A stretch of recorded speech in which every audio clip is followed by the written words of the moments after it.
Silence is rarely neutral. For many people, silence feels heavy, awkward, unsettling. Not because something bad is happening, but because nothing is happening. And for a nervous system that has learned to stay busy, nothing can feel like a threat. Most people assume silence should feel peaceful, calming, restorative. So when it doesn't, they conclude something is wrong. I can't relax. I'm not good at slowing down. My mind won't shut off. But silence itself isn't the problem. What silence reveals is silence removes distraction. And distraction has been doing more work than most people realize. When life is filled with sound, movement, input, and stimulation, there is very little space for internal states to surface. Thoughts stay shallow. Emotions stay muted. Tension stays unnoticed. Not because it isn't there, but because there's no room for it to appear. Silence creates room. And when room appears, so does everything that was postponed. This is why silence often feels uncomfortable before it feels calming. The nervous system doesn't experience silence as rest at first. It experiences it as exposure. Exposure to thoughts. Exposure to sensations. Exposure to emotions that didn't have a place before. Many people don't realize how much effort goes into avoiding this exposure.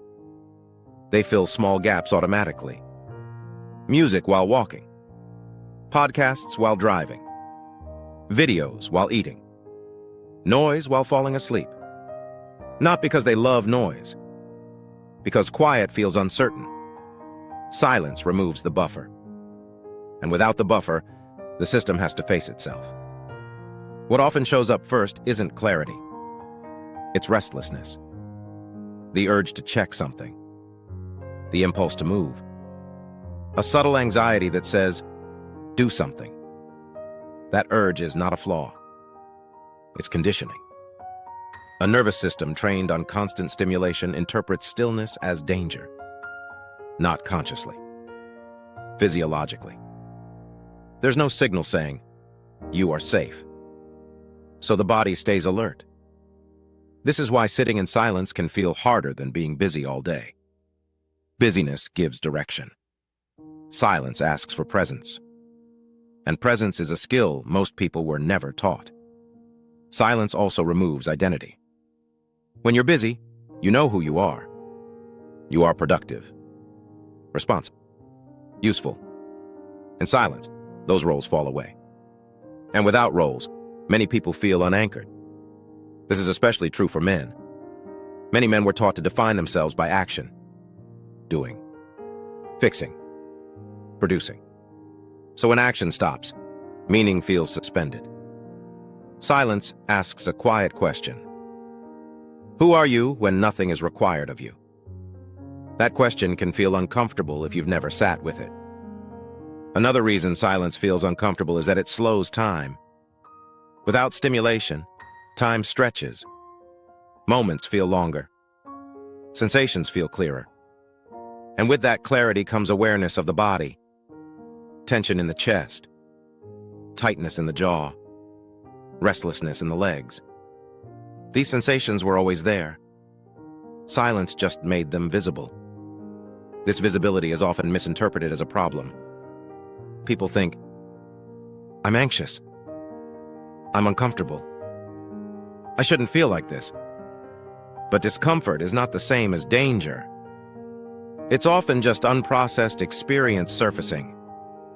Silence doesn't create discomfort. It reveals it. This is why many people break silence quickly.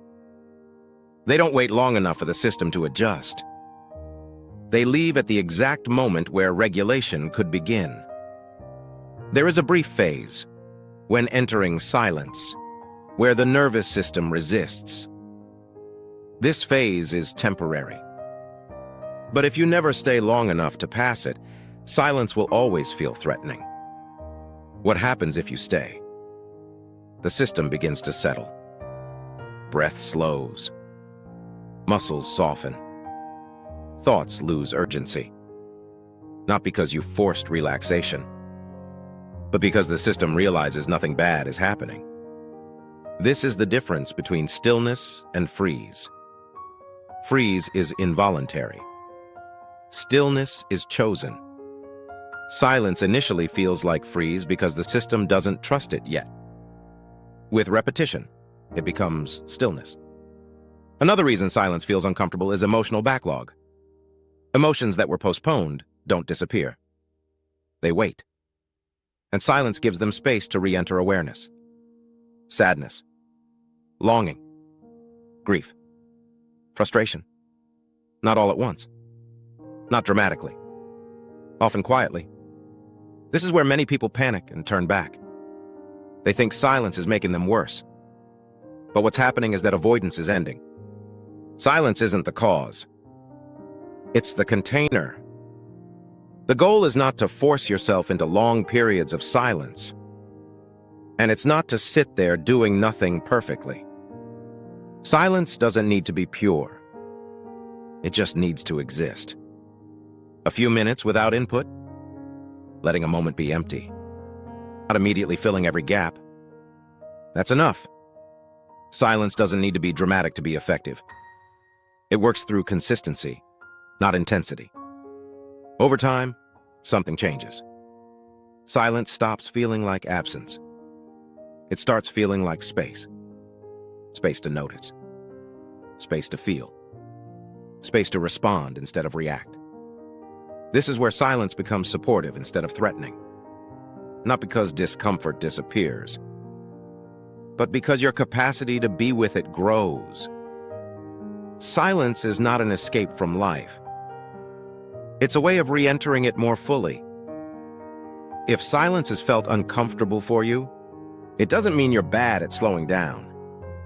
It means your nervous system hasn't had much practice feeling safe without distraction. That can be rebuilt. Quietly. Gradually. Without force. In the next chapter, we'll talk about why awareness comes before motivation, and why trying to force motivation without awareness often backfires. If you want to continue, click the next video. And if this pace feels supportive, subscribing keeps these conversations available to you.